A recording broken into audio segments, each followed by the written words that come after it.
Welcome to another episode of the Sussex Non-League podcast, where we take a look at all the latest goings on at grassroots football across the county.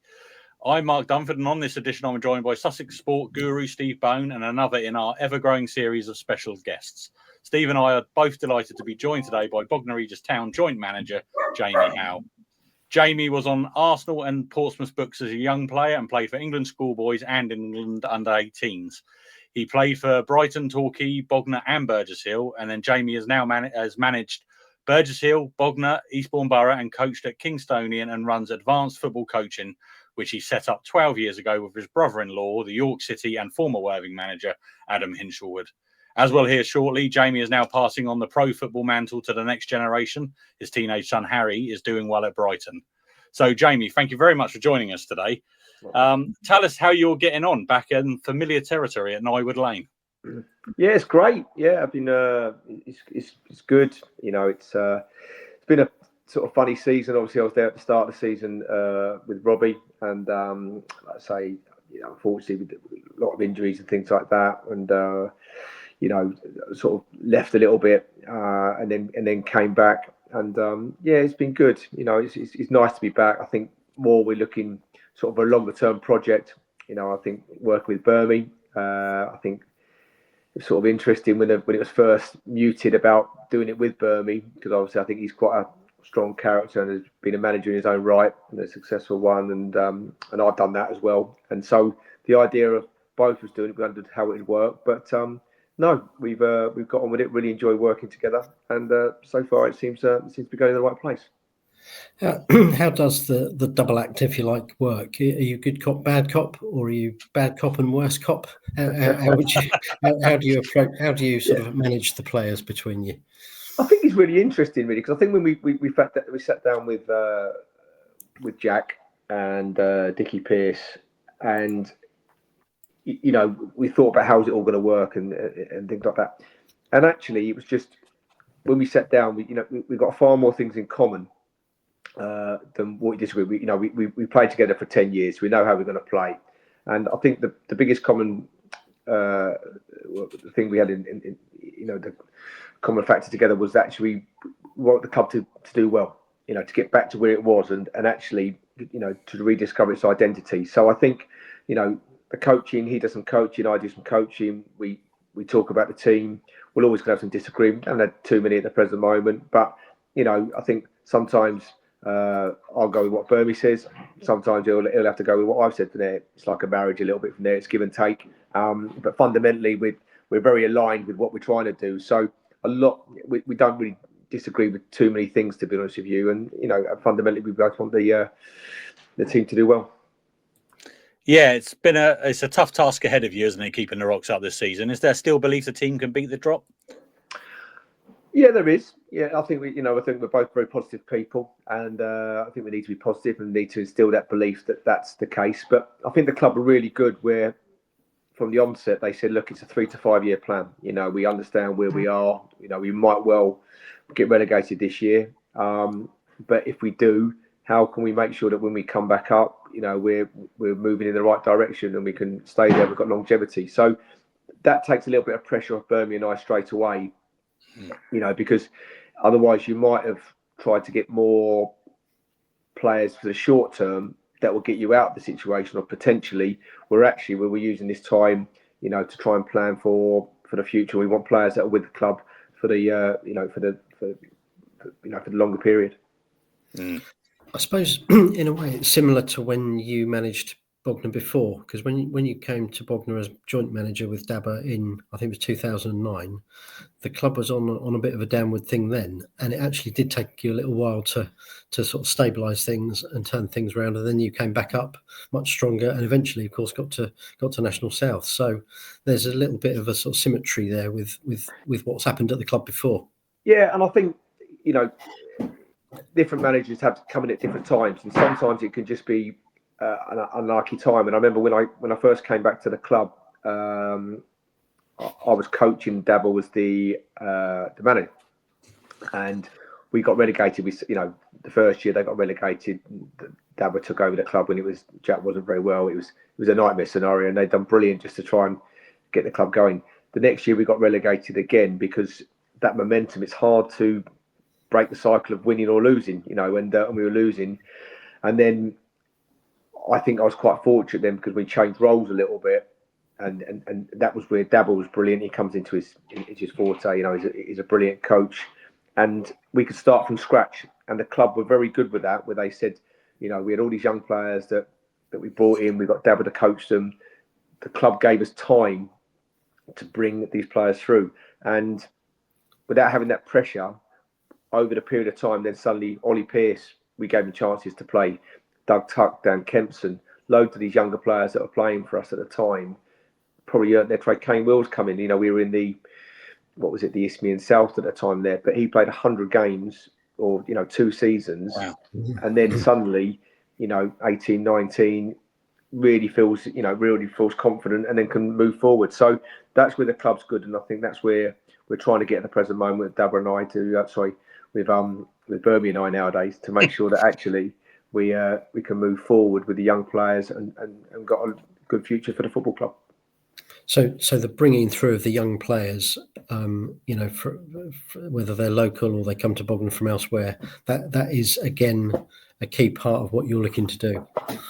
I think it is. I think it has to be for a club like Bognor, doesn't it? I suppose. Yeah, I think if I'm really honest about it, I think we've fallen behind a little bit to other clubs.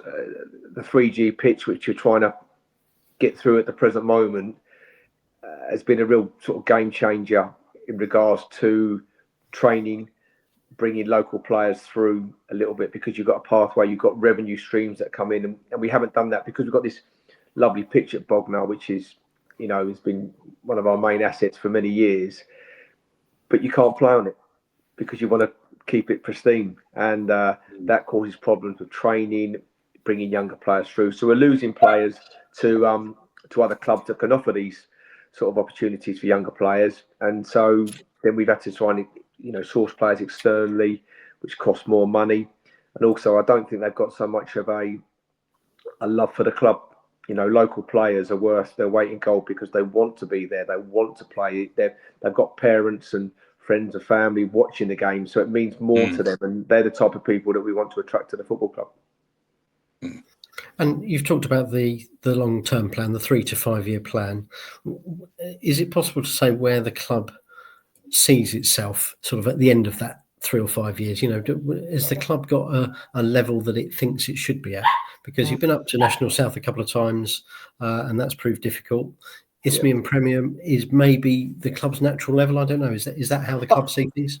I think that would be a fair assumption. Yeah, I think that would be from there, and I think that's the level we'd like to be playing at. Obviously, I think Bermy and I would definitely like to be playing Conference South and get the club to that level. And I don't think there's any reason why we can't aspire to that and maybe get to that level in a year's time. But we are where we are now, and we've got to try and steady ship and see where this season takes us. But if it's next year and we're in the South or whatever league we're in there, we need to try and be challenging now and get up there as soon as possible, and then make sure that we've got a sustainable team that can challenge, and we've got good people, instead of, unfortunately, when you've got players that you keep chopping and changing every year, it's very hard to have any sort of continuity. And you look at most successful teams, they've got players that have been with those managers and the other players for some period of time, so they understand each other and they've got continuity and they know what the coach is asking them to do.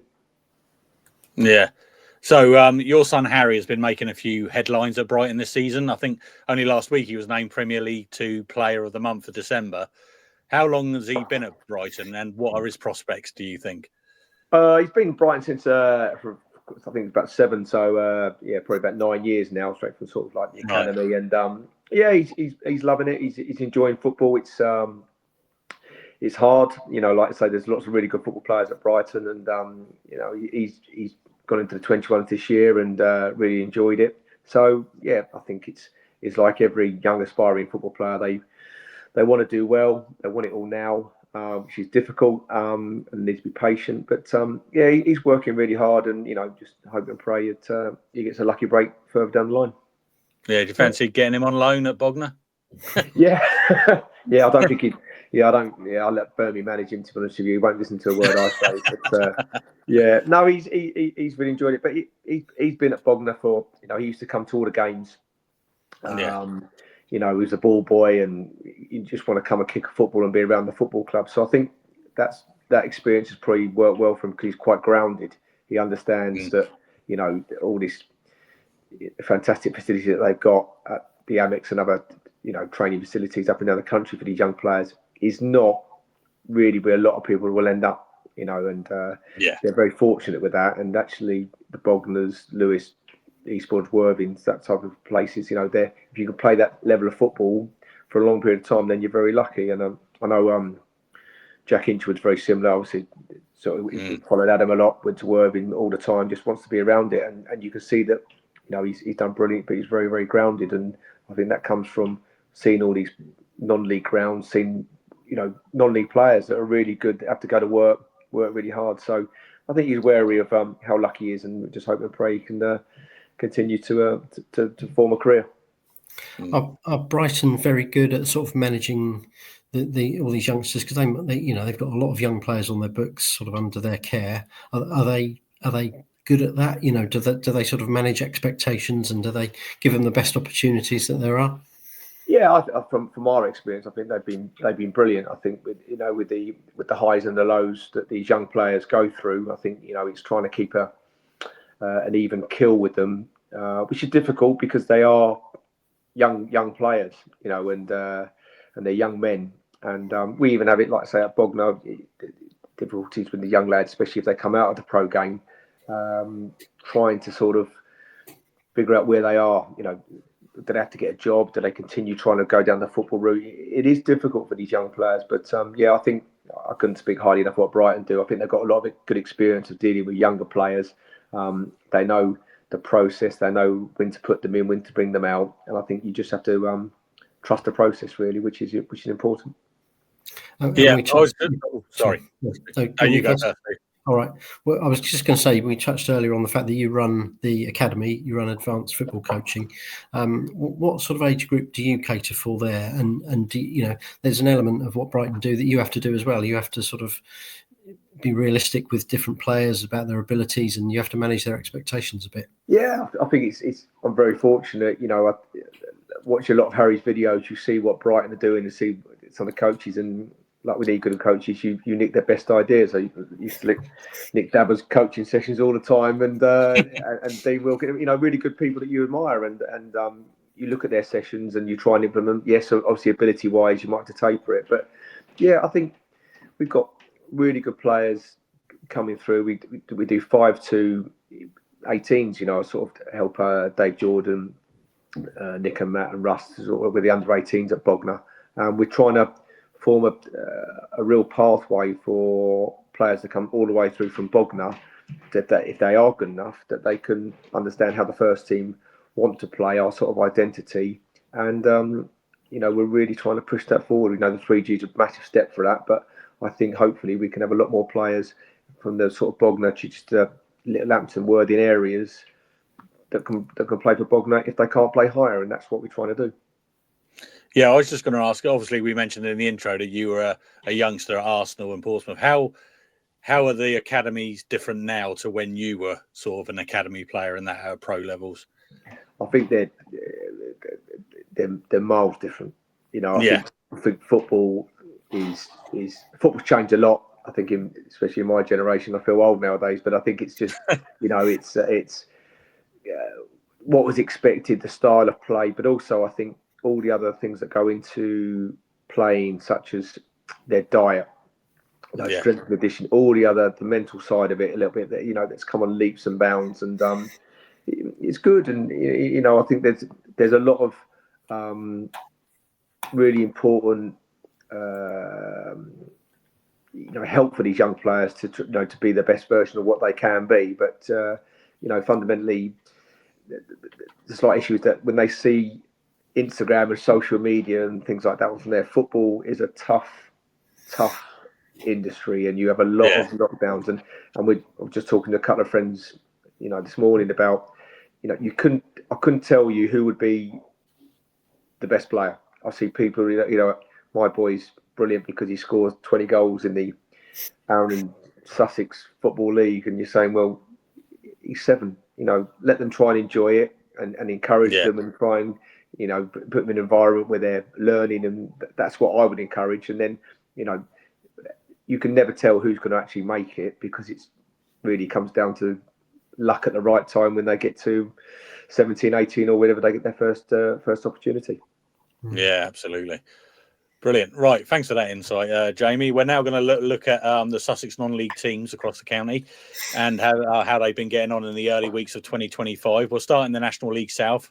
And we've been saying all season how our two Step 2 clubs have been having similar seasons. Is that still the case, Steve? It is really, yeah. So Eastbourne Borough and Worthing, they've had not identical seasons, but very similar. They've both been up there or thereabouts for most of the season, if not all of it, and that's still the case now. Eastbourne Borough are on a particularly good run at the moment. They haven't conceded a goal for, I think it's 6.5 games, about 10 hours, which is phenomenal, really, at any level of football. So they're up to third in National South. Worthing not too far behind them. Worthing are seventh, so they're in the playoff spots as well, and actually with games in hand on all the teams around them. So I think at the moment we're looking at both teams being really good bets for the playoff spots. I think the title might just be a little step too far for either of them, but we're there to be proved wrong on that point. But it's good to see. Great for Sussex to have two teams at that level doing well. And I think we were just going to ask Jamie. Obviously, Jamie, a few years ago now, but you were at Eastbourne Borough. Do you still, it's a very different sort of setup there now and different people there. Do you still keep an eye on how they're doing, and pleased to see them doing well now? Very much so. They've got a really nice club, Eastbourne Borough. They've got some really nice people there, and they're a good football club. And I think obviously they've had investment, and they're really looking to push on. So it's great for Sussex football. I hope they do well. I hope they get to, get promoted. And the same with Worthing. I know they're sort of our rivals, but I speak to Aggie a lot. And, I think he's a brilliant young coach, and they've got some really good players down there as well. So yeah, you hope that they both can get promoted this season. And for those who don't know, obviously Adam Hinshelwood is your brother-in-law. Do you speak to him much? Is he still keeping an eye on Worthing? Do you know? Yeah, I think he would do. I think it's natural. I think, to be honest with you, they're so busy up in York at the present moment. I think they've settled really well. And but I think he's so busy with family in York and everything like that there. But I think when he's come down, I think he's watched a few games, and I think he's always going to follow Worthing. Yeah, he could be a Football League manager this time next year, couldn't he? So yeah, I think he will be. Yeah, I think that just shows he got an opportunity there, and he took it, and he's taken Worthing so well, and same with the York. So it's a great opportunity for young managers to get an opportunity to do well, and that's what you want to see. Yeah, absolutely. On to the Isthmian Premier now, and it continues to be a tough time for some of our 6 sides in the division. But one has broken into the playoffs in the past week. What's the latest, Steve? Yeah, so Horsham going really well, now up to 5th place. A couple of months ago, they were 14th, 15th. They were behind on games, but they were mid-table. They were a bit inconsistent. They've now just won 7 games in a row, which is like Eastbourne with their clean sheet record. To win 7 games in a row in that league is very difficult. So Horsham deserve a lot of credit for that. So they're up to 5th place at the moment, not that far off top spot either.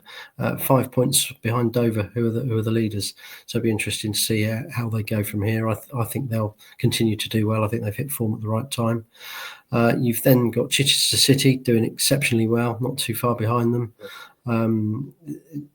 You wouldn't have really have tipped Chichester. I don't think many people would have tipped Chichester to be in the top half at any point this season, but they've got up there. Miles Rutherford is saying we still need to make sure we don't get sucked into a relegation battle, even though they're 7th. You've got Lewis, who are mid-table. They've slipped a bit they had a flying start and they have slipped a bit. They need to turn things around, and there's a game coming up this weekend that we'll mention later that will give them the chance to do that. But Jamie might want to just close his ears here. But unfortunately, Bognor, Hastings and Whitehawk, we've got 3 of the bottom 4 in Sussex at the moment, which is a real shame. Bognor had a great win, a sort of out of nowhere win, 4-3 at Dulwich Hamlet a couple of weeks ago. Last time they played, they were 3-1 down, playing with 10 men, somehow pulled a win out of the bag. And I just think that might give them a little platform to move forward and to improve and to maybe go on a little run. Hastings as well. Hastings are a couple of games behind. They've had their last 2 called off, but they're in the bottom 4, but with time to get out of it. And the same with Whitehawk. And I mean, Jamie, it's such a dog-eat-dog league, isn't it? There are teams at the top that can't guarantee they will stay there. And at the same time, the teams at the bottom will all, they're not adrift. Anything could happen, couldn't it? In the last few months? I think it is a very dog league, to be honest with you, and everyone can beat everyone. And that's where I think, I think you mentioned Horsham there. I think they're for me the standout team. They've got good experience. They've been there for some time. Tom's got them playing well. I think they're a little bit of a victim of their own success with the FA Cup, and that's why they were maybe a little bit of a false position. But they're excellent. But I think that's what gives us a bit of hope that you can beat anyone, and it's just a bit of form. Whitehawk was struggling, a little bit. Then Sean's gone back in there. They've won quite a few games. So if you can put a little run together, it does give you an opportunity to climb the table, and I think that's what everyone's hoping at the present moment, that their team can do that. Yeah, I'm just interested. You mentioned all the managers like Sean Saunders and Dom and that. Do you all speak to each other like during the week and stuff? Have you got a little WhatsApp group or anything? Not so much in the week, no. To be honest with you, I think we're all pretty fairly busy. But that's what it is. Yeah. But it's sort of, don't go. No, but to be honest with you, from my perspective, most of the Sussex managers, you see them on the circuit, and everyone gets on pretty well, to be honest with you. So if I've got an issue, you can always ring up Sean or Dom, and have you played this team, and they're quite willing to help, and that's what we do. And with that, it's Miles and Dabra like at Chichester, local rivals, but we're friends for 25 years, so you're always going to try and help your mates out, and fundamentally, I think, as I said earlier on, you want the Sussex teams to do well. Obviously, we're not really playing them, but the majority, if there's anything you can do, most managers are pretty decent fellas, and they'll do anything to help anyone that they can help, really. Yeah, that's interesting. Well, now we're on to the Eastbourne South East Division, which is just beginning to stretch out a little in terms of who's challenging and who's struggling. Which of our Sussex teams at Step 4 have big weeks and months ahead of them, Steve? Yeah, so the nice thing is that we've in each of these divisions we've got at least one team that is pushing for promotion, and in Eastbourne South East it is Burgess Hill, going really well. Had another good win in the week, 1-2 at Erith on Tuesday night. Again, after a couple of postponements, had sort of set them back a little bit. So they're up to 4th place. The interesting thing about them is they've got a lot of games in hand. They've got 2, 3, 4 games in hand on all the teams around them. And despite that, they're 4th. So you just kind of think that if they can carry on the same sort of path that they're on, they should be in the playoffs at the end of the season, which would be great for them. They would like to go back up to the Eastbourne Premier, I'm sure. You look at that table and you're probably thinking that Ramsgate and Sittingbourne are going to take some catching as the top 2. Ramsgate very close to it last year, just lost out at the very end when they lost to Chai in the playoff semi-final. But Ramsgate, Sittingbourne a little bit ahead, but 4 or 5 teams, including Burgess Hill, right behind them and in with a chance. And then looking at the other Sussex teams further down, you've got Broadbridge Heath and Eastbourne Town still doing quite well in mid-table. Three Bridges and East Grinstead are kind of catching those 2 up now. 3 of our Sussex sides are looking over their shoulders a little bit. Lancing have improved in recent weeks. Sam Morgan, manager there now, they've put together some good results, beat Herne Bay last weekend. Littlehampton Town are the ones who could do with a little run. They could do with finding sort of 2 or 3 wins together. They're in the bottom 4 now. And Stenning are still bottom, but again, not that far behind. Again, with 2 or 3 wins in a short period of time, they could still get out of that. So, very competitive division, like the Eastbourne Premier. Really, anybody can beat anybody on their day, with the possible exception of the top 2. And just coming back to you again, Jamie. Obviously, you, as a player and manager, spent some time at Burgess Hill, so you'll be pleased to see them doing well again. Could they get up, and could they do okay, do you think, at Step 3? Yeah, definitely. I saw them the other week. They played Brighton in the Senior Cup, and I watched them play there, and I was very impressed with them. They look strong, experienced. They pace. They look a team that were full of confidence, and I'm sure that they could go up. So I think, and if they did, they'd hold their own quite comfortably. They look like they've got a real team and good infrastructures going in at the football club, and I think that's a club that's going to definitely moving in the right direction. Excellent. Yeah, finally, we'll have a quick look at the SCFL, and the weather has prevented much action in the past couple of weeks. So is it as you were, Steve, in terms of those battling at the top and bottom of the Premier and First Divisions? It is really, not been much movement since we last talked about them all. Obviously, you get more postponements down there, and I think there was one weekend where there was only about 3 games in the whole league played because of wet pitches and then frosty pitches after that. But Sussex had a little bit of a blip over Christmas, 1 draw, 1 defeat. They finally got going again in midweek this week, had a good win, 3-1 at Wick, which has taken them 11 points clear again at the top. And when you're into mid-January and you're 11 points clear, you kind of think it's yours to lose, really. They're more than halfway through the programme now. They're 11 points clear of Roffey.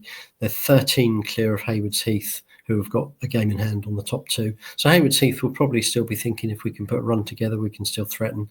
But I think after Sussex, I think the rest of them are playing for the playoffs. You've got Roffey, Haywards Heath there, Crowborough, Petersfield, Crawley Down, Gatwick, who we'll mention in FA Vars terms in a little while as well. You could probably go down as far as Peacehaven and Eastbourne United in terms of teams looking for playoffs. So it's still a very open race, but not a very open title race, I don't think. And at the other end of the Premier, Little Common still bottom, Saltdean, Lingfield, Shoreham just ahead of them, and probably far enough ahead of them to stay that way. Little Common 4 points adrift, which again is, get 2 wins in a row, you can make up that gap. So that they'll take some heart from the fact that they have sort of had the odd win here and there. And in Division 1, Seaford and Forest Row head neck and neck at the moment, and well clear of the rest. So it'll be interesting to see how those two go. Seaford, I think, have been top most of the season. At the bottom, nobody adrift, but Old Fold are bottom, Montpellier, Villa, Copthorne, Banstead are the ones just ahead of them, still with a bit of work to do. So a lot of games to be played there still. They'll all be hoping that the weather improves and that they can actually get all these Saturday games on, so they're not looking at sort of 3 games a week at the end of the season. But some interesting battles ahead. Yeah, it's looking like the weather should be all right this weekend, I think, hopefully, so fingers crossed. And as traditional with our non-league podcast, we finish by picking our games of the coming weekend. Mine is, as Steve gave a little preview there, is Crawley Down Gatwick versus Fleet Town in the FA Vars, last 32. The Anvils are the only Sussex side left in the competition. The game was due to be played last week, but it was called off because of the frozen pitch.